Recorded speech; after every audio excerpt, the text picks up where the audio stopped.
American ఉగ్రవాది Matthew van dock గుర్తున్నాడు కదా. ఇతని కొత్త వీడియో ఒకటి రిలీజ్ అయింది. వీల్ చైర్ లో కాళ్ళు చేతులు ఢీలా అయిపోయాయి. లిటరలీ శవం లాగా ఇతన్ని ఎలా తీసుకువెళ్తున్నారో చూడండి. కొట్టి కొట్టి ఇతని బాడీలో ఉన్న పస మొత్తాన్ని తీసేశారు. అంటే ఎన్ఐఏ లాఠీని పచ్చి ఆముదంలో ముంచి బయటకు తీసి కొడుతున్నారు. వాన్ డాక్ ను న్యూఢిల్లీలో ఉన్న పటియాలా హౌస్ కోర్ట్ లో నిన్న తీసుకువెళ్లారు. వాన్ డాక్ అని ఇతనితో పాటు ఉన్న 6 మంది యుక్రేనియన్స్ ను ఢిల్లీలో ఉన్న తీహార్ జైల్లో వేశారు. తీహార్ జైల్లో లారెన్స్ బిష్నోయ్ అండ్ అతని మనుషులు కూడా ఉన్నారు. ఇతను గత 2-3 నెలల నుండి ఎన్ఐఏ కస్టడీలోనే ఉన్నాడు. ఇతను ఒక మర్సనరీ, అంటే ప్రైవేట్ గా సిఐఏ కోసం పనిచేసే వ్యక్తి. ఇంతకు ముందు యుఎస్ఏ ఆర్మీలో పనిచేశాడు. ఇంకా సింపుల్ గా చెప్పాలి అంటే ఇతను ఒక సిఐఏ ఏజెంట్. అరెస్ట్ అయిన తర్వాత సిఐఏ మాకు ఇతనికి ఎటువంటి సంబంధం లేదు అని చెప్పి చేతులు ఎత్తేసింది. వాన్ డాక్ తమ మనిషే అని ఒకవేళ సిఐఏ ఒప్పుకుందా, అమెరికానే మియాన్మార్లో లేదా ఇండియన్ బార్డర్స్లో ఉగ్రవాదం చేయిస్తోంది అని చెప్పి కన్ఫామ్ అయిపోతుంది. డీప్ స్టేట్ బంగ్లాదేశ్లో, ఇండియాలో తిరుగుబాట్లకు ప్లానింగ్ చేస్తోంది లేదా ప్రభుత్వాలను మార్చడానికి ప్లాన్ చేస్తోంది అనేది అఫీషియల్లీ కన్ఫామ్ అయిపోతుంది. కాబట్టి CAA, Marco Rubio, Kash Patel, Donald Trump పబ్లిక్గా వచ్చేసి తమ మనిషిని రిలీజ్ చేయండి అని చెప్పడం లేదు. ఇప్పటికీ ముచ్చటగా 3వసారి కోర్టులో ఇతన్ని హాజరుపరిచారు. యుఏపిఏ కింద ఇతనిపై కేసెస్ బుక్ అయ్యాయి. గత 54 రోజుల నుండి వాన్ డాక్ నిరాహార దీక్ష తీసుకున్నాడంట. ఏమీ తినడం లేదు. యుఎస్ఏకు వెళ్ళిపోతా అని చెప్పి నన్ను వదిలేయండి అంటున్నాడు. అంటే ఇండియాను సిరియా, లిబియా లాగా అనుకొని ఉంటాడు. This India is third world country. ఇండియన్స్కి అంత తెలివి లేదు. ఈజీగా ఇండియాను మోసం చేసి ఉగ్రవాదులకు డ్రోన్ వార్ఫేర్ యొక్క ట్రైనింగ్ ఇద్దాంలే అనుకున్నాడు. #ఫ్రీ వాన్ డాక్ అని చెప్పి యూఎస్ఏలో ట్రెండ్ చేస్తున్నారు. భారత్కు ఎంత దమ్ముంటే వెటరన్ అమెరికన్ సైనికుడిని అరెస్ట్ చేస్తారు అని చెప్పి పిటిషన్ల మీద పిటిషన్లు వేస్తున్నారు. మార్కో రూబియోపై ఒత్తిడి పెరుగుతూ ఉంది. ఇండియాలో ఉన్న అమెరికన్ ఎంబసీస్ రంగంలో దిగి డిప్లొమాటిక్గా ఒత్తిడి పెడుతున్నారు. మొన్న మార్కో రూబియో వచ్చేసి పాపం వదిలేయండి, బిడ్డ ఏమీ తినడం లేదంట, చిక్కిపోయాడు అని సాఫ్ట్గా ఏదో డిప్లొమాటిక్గా ఒత్తిడి పెట్టడానికి ట్రై చేస్తే ఇండియాలో జ్యుడిషియల్ ప్రాసెస్ చాలా స్లో అండి. ఇంకొక 2 years తర్వాతే ఈ కేసు క్లోజ్ అవుతుంది. ఆ తర్వాత ప్రాణాలతో బ్రతికి ఉంటే యుఎస్ఏకు పంపుతామన్నట్లు మనోళ్ళు కూడా సమాధానం ఇస్తున్నారు. ఇంతకుముందు మాథ్యూ వాన్ డాక్ ఎలా ఉండేవాడో ఈ వీడియో చూడండి. హాలీవుడ్ హీరోలాగా ఉండేవాడు. యాక్చువల్లీ మాథ్యూ వాన్ డాక్ చాలా పెద్ద తీటగాడు. అంటే మంది గొడవల్లో దూరడం, విదేశాల్లో ప్రభుత్వాలను మార్చడం, డిక్టేటర్షిప్స్ ఎక్కడైనా ఉంటే అక్కడున్న మిలిషియాకు లేదా రెబల్ గ్రూప్స్కు ట్రైనింగ్ ఇవ్వడం, ఇవన్నీ చేశాడు. 1979లో మ్యారీల్యాండ్ యుఎస్ఏలో పుట్టాడు. USA citizen. పొలిటికల్ సైన్స్లో degree, middle east focus from George town యూనివర్సిటీలో చదువుకున్నాడు. 2007-2010 ఈ మధ్యకాలంలో ఇతను బైక్స్లో మిడిల్ ఈస్ట్, నార్త్ ఆఫ్రికాను ప్రయాణించి డాక్యుమెంటరీస్ తీశాడు, హాలీవుడ్ మూవీస్ తీశాడు. 2011 లిబియన్ సివిల్ వార్లో మొహమ్మర్ గదాఫీ యొక్క ఆర్మీకు వ్యతిరేకంగా పనిచేస్తున్న రెబల్స్కు ట్రైనింగ్ ఇచ్చాడు. లిబియాలో ఇతన్ని అరెస్ట్ చేసి 6 months జైల్లో పెట్టారు. అక్కడ జైల్లో ఉన్నప్పుడు కూడా అమెరికా ఇండైరెక్ట్గా, డిప్లొమాటిక్గా ఎంతో ఒత్తిడి పెట్టి ఇతన్ని రిలీజ్ చేయించింది. ఆ తర్వాత జైలు నుండి ఎస్కేప్ అయ్యాడో లేదా రిలీజ్ అయ్యాడో తెలియదు కానీ సన్స్ ఆఫ్ లిబర్టీ ఇంటర్నేషనల్, సోలీ అనే ఒక ఆర్గనైజేషన్ను స్థాపించాడు. ఇతను ఏమంటాడు అంటే ఇండిపెండెంట్ ఆర్గనైజేషన్ ఇది, మాకెవరి ఫండింగ్ లేదు, మేము ఎవరి కోసము పనిచేయడం లేదు అని చెప్పి రష్యా యుక్రెయిన్ యుద్ధంలో యుక్రెయిన్ సైనికులకు ట్రైనింగ్ ఇవ్వడం వంటివి చేశాడు. టాక్టికల్ అడ్వైజ్ ఇవ్వడం, ఎక్విప్మెంట్స్ ను అందివ్వడం, సెక్యూరిటీ అసిస్టెన్స్ ఇవ్వడం, ఇవన్నీ చేశాడు. అంటే సోలీ అని చెప్పి ఎక్కడి నుండి ఫండింగ్ ఎత్తుతున్నాడో తెలియదు కానీ సిరియా, యుక్రెయిన్, ఫిలిపీన్స్ ఇలా వెనుజులాకు కూడా వెళ్ళి అక్కడ ఉన్న రెబల్స్ కు లేదా చిన్న చిన్న ఉగ్రవాద సంస్థలకు ట్రైనింగ్ ఇచ్చే కార్యక్రమాలు చేపట్టాడు. వాన్ డాక్ ఓపెన్ గా దీన్ని అక్నాలెడ్జ్ కూడా చేశాడు. అంటే మీడియా ముందుకు వచ్చేసి 2011 లిబియన్ సివిల్ వార్లో నేనే ఆ కూకు ప్లాన్ చేశా అన్నట్లు ఏదో పెద్ద హీరోలాగా మాట్లాడాడు. అంటే వాన్ డాక్ ఎలా అంటే ఫేమ్ కోసం, నేమ్ కోసం ఏదైనా చేయడానికి సిద్ధంగా ఉండే వ్యక్తి అన్నమాట. అలిజిడ్లీ సిఐఏ కోసం పనిచేస్తాడు. అండ్ వీళ్ళు ఓపెన్ సొసైటీ అన్నట్లు, అంటే జార్జ్ సోరోస్ గానీ, ఈ వాన్ డాక్ యొక్క సోలీ గ్రూప్ గానీ, ఫోర్డ్ ఫౌండేషన్స్ గానీ, ఇవన్నీ ఇండిపెండెంట్ ఆర్గనైజేషన్ అంటారు, ఓపెన్ సొసైటీస్ అంటారు. బట్ వీళ్ళు చేసే పనేంటో తెలుసా? ప్రభుత్వాలను కూర్చోడం. బంగ్లాదేశ్ లో షేక్ హసీనా తమ మాట వినలేదు, సైన్ మార్టిన్ దీవులు ఇవ్వలేదా? రైట్. ఈవిడ్ను గద్దె నుండి దింపి పప్పెట్ ప్రభుత్వాన్ని స్థాపించి తమ ఇంట్రెస్ట్ ను కాపాడుకోవడం. భారతదేశం కూడా అమెరికా ఎంత చెప్పినా రష్యా నుండి ఆయిల్ ను కొనడాన్ని ఆపడం లేదు. అమెరికాతో మనం ఇంకా ట్రేడ్ డీల్ సైన్ చేయలేదు. ఇండియా అమెరికా మధ్య ట్రేడ్ డెఫిసిట్ $40 బిలియన్ ఉంది. సో ఇండియా యొక్క వస్తువులపై 25% టారిఫ్ అండ్ 25% రష్యా నుండి ఆయిల్ కొన్నందుకే ఎక్స్ట్రా సెకండరీ టారిఫ్ వేస్తా అని చెప్పి ఇండియాను కూర్చోబెట్టడానికి ట్రై చేశాడు డొనాల్డ్ ట్రంప్. అంటే వీళ్ళు ఎలా అంటే అమెరికా మాట వినలేదు అంటే కూ చేయడం, ప్రభుత్వాలను మార్చడం. భారతదేశంలో ప్రభుత్వాన్ని చేంజ్ చేయడానికి దాదాపు $21 మిలియన్ డీప్ స్టేట్ ఖర్చు పెట్టింది. ఈ విషయాన్ని స్వయంగా డొనాల్డ్ ట్రంపే ఒప్పుకున్నాడు. The Indian government, because when we hear that Russian internet ads for $2,000, this is a total breakthrough. $21 million for India election. So అమెరికాలో న్యూయార్క్ లో హ్యాపీగా ఉండాల్సిన ఈ వ్యక్తి మియాన్మార్ లో ఏం చేస్తున్నాడు? ఇతని దగ్గర డబ్బు లేదా? డబ్బు ఉంది. పేరు లేదా? ఆల్రెడీ ఎంతో పేరు వచ్చేసింది. హాలీవుడ్ మూవీస్ తీశాడు, డాక్యుమెంటరీస్ తీశాడు. ఇలాంటి వ్యక్తికి మియాన్మార్ లోని అడవుల్లో ఏంటి పని? అండ్ నార్త్ ఈస్ట్ అడవుల్లో దోమలు ఎక్కువగా ఉంటాయి. ఇతను అడ్జస్ట్ కూడా అవ్వలేడు. దేశ సేవ, సంఘ సేవ చేయడానికి అక్కడ వెళ్ళలేం. ఇతను ఓపెన్ సొసైటీస్ అని చెప్పి అణిచివేతకు గురవుతున్నారు అని చెప్పి ఏదో ప్రజలపై జాలితో అక్కడికి వెళ్ళలేదు. ఎంతో డబ్బు ఇతనికి ఇచ్చారు కాబట్టే వెళ్ళాడు. ఇతనితో పాటు 6 మంది యుక్రెయిన్ సైనికులు ఎందుకు వెళ్ళారు? ఇక్కడ గేమ్ ను చాలా సింపుల్ గా ఎక్స్ప్లెయిన్ చేయడానికి ట్రై చేస్తా. నా కాంటెంట్, నా రీసెర్చ్ నచ్చితే వీడియోను లైక్ చేయండి, ఛానల్ ను సబ్స్క్రైబ్ చేసి అందరికీ షేర్ చేయండి. డీప్ స్టేట్ అండ్ ముఖ్యంగా అమెరికా బే ఆఫ్ బెంగాల్లో ఇండియన్ ఓషన్ లో తమ యొక్క ఇన్ఫ్లుయెన్స్ ను పెంచుకోవడానికి ట్రై చేస్తోంది. రేపొద్దున చైనా ఒకవేళ తైవాన్ ను ఆక్రమించడానికి ట్రై చేస్తే యుఎస్ఏ దగ్గర కార్డ్స్ ఉండాలి. స్ట్రైట్ ఆఫ్ మలక్కాను బ్లాక్ చేయాలి అంటే మియాన్మార్ దగ్గర క్వాంగ్ఫూ పోర్ట్, బంగ్లాదేశ్ దగ్గర ఉన్న సెయింట్ మార్టిన్ దీవి లేదా చిట్టోర్గ్రామ్, ఎక్కడో ఒక చోట అమెరికన్ మిలిటరీ లేదా నావల్ బేసెస్ ఉండాలి. అమెరికా యొక్క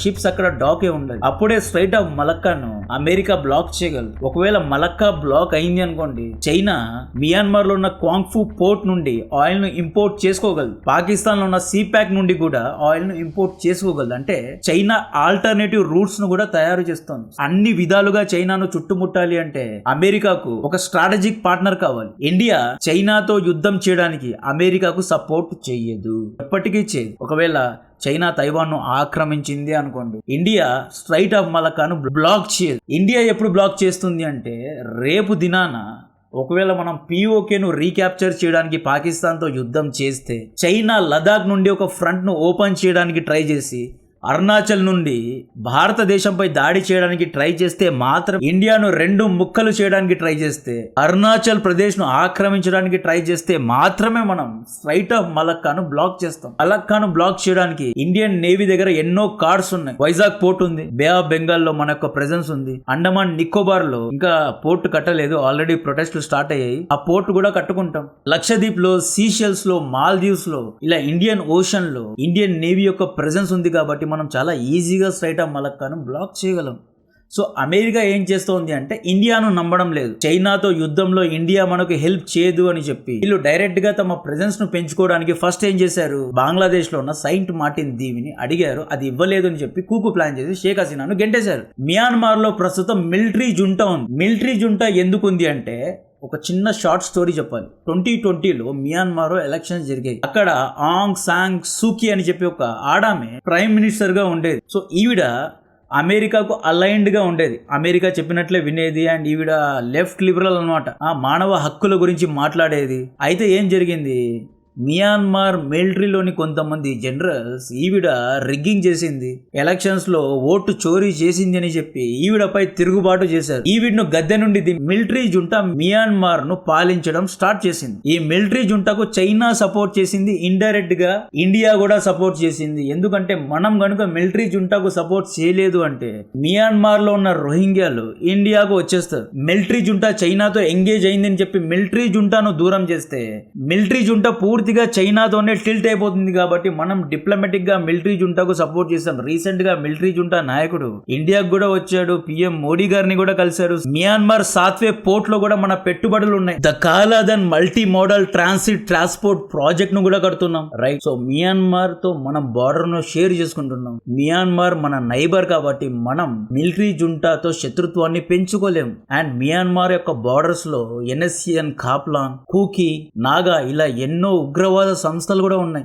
ఇండియన్ ఆర్మీకు వ్యతిరేకంగా పోరాడే వాళ్ళందరూ మియాన్మార్ బార్డర్ లోనే ఉన్నారు కాబట్టి మనం మిలిటరీ జుంటాను దూరం చేయలేం. సో అమెరికా ఏం చేసింది, ఎలాగైనా ఈ మిలిటరీ జుంటాను గద్దె నుండి దింపడానికి వ్యాండాక్ తో పాటు 6 మంది యుక్రెయిన్ సైనికుల్ని, ఈ 6 మంది ఎక్స్ యుక్రెయిన్ మిలిటరీ ఆఫీసర్స్ అన్నమాట. Drone warfare, first view person FPV drones ను ఎలా వాడాలి, రాడార్స్ ను ఎలా జామ్ చేయాలి, గెరిల్లా యుద్ధం ఎలా చేయాలి, డ్రోన్స్ ను ఎలా అప్గ్రేడ్ చేయాలి, అంటే కమర్షియల్ అండ్ వెడ్డింగ్ డ్రోన్స్ ఉంటాయి కదా, దాంట్లో ఎక్స్ప్లోజివ్స్ ను యాడ్ చేసి దాన్ని వార్ డ్రోన్స్ లా ఎలా మార్చాలి అని చెప్పి ట్రైనింగ్ ఇవ్వడానికి వ్యాండాక్ ప్లస్ 6 మెంబర్స్ యుక్రెయినియన్స్, ఈ 7 మంది కలిసి న్యూఢిల్లీ, కోల్కతా అండ్ లక్నో ఈ 3 ఎయిర్పోర్ట్స్ లో దిగి అక్కడ నుండి మిజోరం వెళ్లారు. మిజోరం బార్డర్ దాటి మియాన్మార్ కు చేరుకున్నారు. మియాన్మార్ అడవుల్లో ఉన్న కొంతమంది రెబల్స్ కు ట్రైనింగ్ ఇవ్వడం మొదలు పెట్టారు. ఈ రెబల్స్ ఎవరు అంటే, ఈ రెబల్స్ మిలిటరీ జుంటాకు అగేన్స్ట్ గా పనిచేసేవారు. అండ్ ఈ రెబల్స్ కు 2021 లో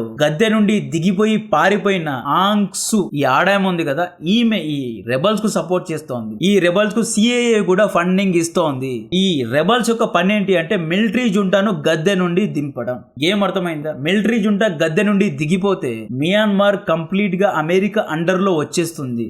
ఆ తర్వాత అమెరికా క్వాంగ్ఫు పోర్ట్ ఆక్రమించుకుంటుంది, లేదా ఇక్కడ ఒక నావల్ బేస్ ను కట్టుకుంటుంది. ఒకవేళ మియాన్మార్ అమెరికా చేతిలో వెళ్లిపోతే బే ఆఫ్ బెంగాల్, ఇండియన్ ఓషన్ లో అమెరికా యొక్క ఇన్ఫ్లుయెన్స్ పెరుగుతుంది. బంగ్లాదేశ్ లో చేయాలి అనుకున్నారు, బట్ బంగ్లాదేశ్ లో కుదరలేదు. మియాన్మార్ లో ఈజీగా చేయొచ్చు అనుకుంటున్నారు కాబట్టే మాథ్యూ వ్యాండాక్ ను రంగంలో దింపారు. మాథ్యూ వ్యాండాక్ ద్వారా వీళ్ళేం చేశారు అంటే, రేపొద్దున ఇండియాలో కూడా కూకు ప్లాన్ చేయాలి, లేదా ఇండియాను కూడా ముక్కలు చేయాలి అని చెప్పి నార్త్ ఈస్ట్ రాష్ట్రాల్లో ఇండియన్ ఆర్మీకు వ్యతిరేకంగా పనిచేసే రెబల్ గ్రూప్స్ కు ట్రైనింగ్ ఇచ్చేసి 2025 లో ఆల్రెడీ ట్రైనింగ్ ఇచ్చి అమెరికాకు వెళ్ళిపోయాడు. 2026 లో కూడా ట్రైనింగ్ ఇవ్వడానికి వచ్చాడు, ట్రైనింగ్ ఇచ్చాడు. రిటర్న్ వెళ్ళిపోయేటప్పుడు 6 మంది యుక్రెయిన్ సైనికులు ఢిల్లీ, లక్నో ఎయిర్పోర్ట్ నుండి ట్రాన్సిట్ అవ్వాలి, అంటే బయటికి వెళ్ళిపోవాలి. వ్యాండాక్ కోల్కతా ఎయిర్పోర్ట్ లో దిగాడు. ఎయిర్పోర్ట్ లో ఇతన్ని ఇమిగ్రేషన్ ఆఫీసర్ క్వశ్చన్స్ అడిగాడు. అమెరికన్ టూరిస్ట్ కదా, హౌ ఈజ్ ఇండియా అని అడిగాడు. వెరీ గుడ్ అన్నాడు. ఎక్కడెక్కడ తిరిగావు అని అడిగాడు. చెప్పాడు అక్కడ ఇక్కడ అని మిజోరం పేరు కూడా చెప్పాడు. ఇమీడియట్లీ ఇమిగ్రేషన్ ఆఫీసర్, మిజోరం కు వెళ్ళావు కాబట్టి మిజోరం కు వెళ్ళడానికి PAM పర్మిట్ ఉండాలి, అంటే ఇది హైలీ ప్రొటెక్టెడ్ ఏరియా. మిజోరం రాష్ట్రం మియాన్మార్ తో బార్డర్ షేర్ చేసుకుంటుంది కాబట్టి ఆ రాష్ట్రానికి ఫారినర్ వెళ్ళాలి అంటే స్పెషల్ PAM పర్మిట్ ఉండాలి. నీ దగ్గర ఉందా అంటే లేదు అన్నాడు. సరే పక్కకు రా అని చెప్పి పక్కకు తీసుకెళ్లారు. ఆ తర్వాత NIA అఫీషియల్స్ కు కాల్ చేసి అడిగితే మాథ్యూ వ్యాండాక్ మొత్తం కక్కేశాడు. ఆ తర్వాత ఢిల్లీ, లక్నోలో ఉన్న 6 మంది యుక్రెయిన్స్ ను కూడా ఎత్తుకెళ్లారు, జైల్లో పెట్టారు. అండ్ ఈ 7 మంది ఇలాంటి కార్యక్రమాలు చేస్తున్నారు అని చెప్పి టిప్ ఆఫ్ ఇచ్చింది ఎవరు? ఇమిగ్రేషన్ ఆఫీసర్స్ ను అలర్ట్ చేసింది ఎవరు అంటే అక్షరాల రష్యన్ ఇంటెలిజెన్స్ ఏజెన్సీ సపోర్ట్ చేశారు. రష్యా యొక్క ఇంట్రెస్ట్ ఏంటి అంటే, రష్యా లివరేజ్ పొందుతోంది. చూసారా, ఇండియన్ బార్డర్ లో ఉగ్రవాదం చేసే వాళ్ళ ఇన్ఫోను మేము ఇచ్చాము అని చెప్పి రష్యా లివరేజ్ పొందింది. ఆ తర్వాత మిలిటరీ జుంటాకు రష్యా కూడా సపోర్ట్ చేస్తోంది. 2021 లో అమెరికన్ బ్యాక్డ్ గవర్నమెంట్ ను గద్దె నుండి దింపడానికి చైనా, రష్యా మిలిటరీ జుంటాకు సపోర్ట్ చేసింది. మిలిటరీ జుంటాను గద్దె నుండి దింపడానికి అమెరికా ప్రయత్నాలు చేస్తోంది కాబట్టి రష్యా టిప్ ఆఫ్ ఇచ్చింది. వ్యాండాక్ యొక్క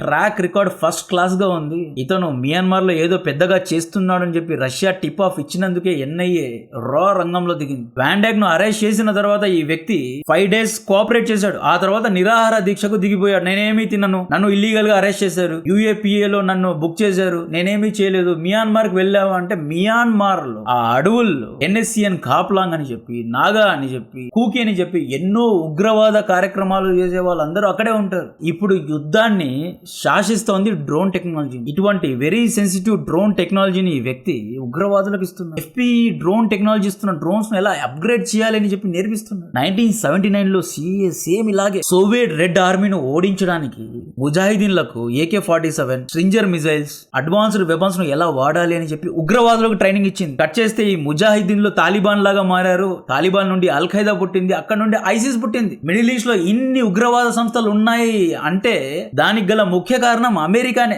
థ్యాంక్స్ ఫర్ సిఏఏ. అమెరికా ఉగ్రవాదులకు అడ్వాన్స్డ్ వెపన్స్ యొక్క ట్రైనింగ్ ఇస్తోంది, అక్కడ నుండి నాలెడ్జ్ అనేది ట్రాన్స్ఫర్ అవుతోంది. ఇప్పుడు ఈ సిఏఏ వచ్చేసి నార్త్ ఈస్ట్ మీద కాన్సన్ట్రేట్ పెట్టింది. మియాన్మార్, బంగ్లాదేశ్, ఇండియన్ బోర్డర్స్ లో అక్కడ ఉన్న ఉగ్రవాదులకు వాళ్ళకు మాక్సిమం AK-47 ఎలా నడపాలి లేదా స్ట్రింజర్ మిజైల్ ఐఈడి గురించి మాత్రమే తెలుసు. ఇప్పుడు వీళ్ళు ఎస్పెషల్లీ సిఏఏ ఏజెంట్స్ వచ్చేసి advanced drone, FPV drones, war drones వీటి యొక్క టెక్నాలజీని నేర్పిస్తూ ఉంటే వాళ్ళు స్ట్రాంగ్ అయిపోతారు. మిలిటరీ జుంటాను ఓడిస్తారు, లేదా ఇండియన్ ఆర్మీని ఓడించడానికి ట్రై చేస్తారు, ఇండియన్ ఆర్మీ పై దాడి చేస్తారు, ఇండియన్ టెంట్స్ పై దాడి చేస్తారు. అంటే బే ఆఫ్ బెంగాల్ లో ఇన్ఫ్లుయెన్స్ ను పెంచుకోవడానికి, ఇండియన్ ఓషన్ ను శాసించడానికి, స్ట్రైట్ ఆఫ్ మలక్కాను బ్లాక్ చేయడానికి, అమెరికన్ ఇంట్రెస్ట్ ను కాపాడుకోవడానికి ఉగ్రవాదులకు సపోర్ట్ చేయడం ఎంతవరకు కరెక్ట్? సో అందుకే వాన్ డాక్ ను అరెస్ట్ చేసి బెల్ట్ ట్రీట్మెంట్ ఇస్తున్నారండి. వీల్ చైర్ లో ఇలా కూర్చున్నాడు, చచ్చిపోయిన శవంలో కూర్చున్నాడు. ఇంకొక 15 రోజుల తర్వాత ఇతను చచ్చిపోగలడు. అంటే ఈ ఓపెన్ సొసైటీ వల్ల ఈ డ్రామానే ఇది. ఫస్ట్ తప్పు చేస్తారు, జరగలేదా నిరాహార దీక్ష, ఏమీ తినమో అని చెప్పి నాటకాలు ఆడతారు, సింపతిను జనరేట్ చేస్తారు, విక్టిమ్ కార్డ్ ను ప్రదర్శిస్తారు. ఆ తర్వాత